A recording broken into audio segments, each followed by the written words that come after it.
റെക്കോർഡുകൾ തകർത്തെറിഞ്ഞ പുഷ്പയുടെ മുന്നേറ്റം. ആദ്യ വാരാന്ത്യ കണക്കുകൾ വരുമ്പോൾ അല്ലു അർജുൻ ചിത്രം 800 കോടിയിലേക്ക് കടന്നുവെന്നാണ് റിപ്പോർട്ട്. ബോക്സ് ഓഫീസ് റെക്കോർഡുകൾ തകർത്തെറിയുകയാണ് പുഷ്പ 2 ദി റൂൾ.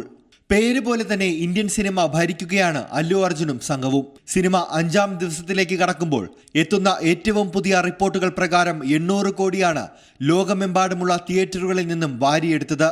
ആദ്യ ദിവസങ്ങളിൽ നിരൂപകരിൽ നിന്നും സമ്മിശ്രാഭിപ്രായം ലഭിച്ചിട്ട് പോലും ബോക്സ് ഓഫീസ് കളക്ഷൻ കാട്ടുതീ പോലെ പടർന്നിരിക്കുകയാണ്. ആഗോളതലത്തിൽ നിരവധി റെക്കോർഡുകളാണ് പുഷ്പരാജ് ഇതിനോടകം തകർത്തിരിക്കുന്നത്. ഇന്ത്യൻ സിനിമയുടെ, പ്രത്യേകിച്ച് ഒരു സൗത്ത് ഇന്ത്യൻ സിനിമയുടെ മാർക്കറ്റ് മറ്റൊരു തലത്തിലേക്ക് വീണ്ടും കടന്നിരിക്കുന്നു. ഒരാഴ്ചയ്ക്കുള്ളിൽ സിനിമ 1000 കോടി കടക്കുമെന്നാണ് അനലിസ്റ്റുകളും ട്രേഡർമാരും വിലയിരുത്തുന്നത്. ഏറ്റവും വേഗത്തിൽ 1000 കോടി ക്ലബിലെത്തുന്ന സിനിമയായിരിക്കും അല്ലു അർജുന്റെ പുഷ്പ 2.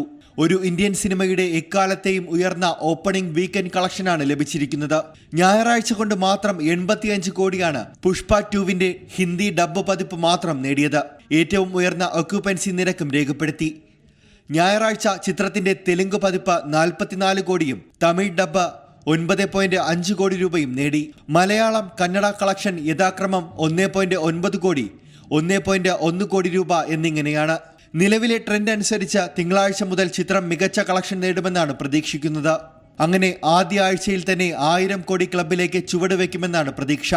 അത് നേടിയില്ല എങ്കിൽ പോലും 2ാം വീക്കെൻഡ് കളക്ഷൻ കൂടി എത്തുന്നതോടെ 1000 കോടി ഉറപ്പായും കടക്കുമെന്നാണ് ആരാധകരും പ്രതീക്ഷിക്കുന്നത്. Entertainment desk, C Malayalam news. പുതിയ വാർത്തകളും വിശേഷങ്ങളും ഇനി വിരൽ തുമ്പിൽ. എല്ലാ ഡിജിറ്റൽ പ്ലാറ്റ്ഫോമുകളിലും ഇപ്പോൾ സി മലയാളം ന്യൂസ് ലഭ്യം.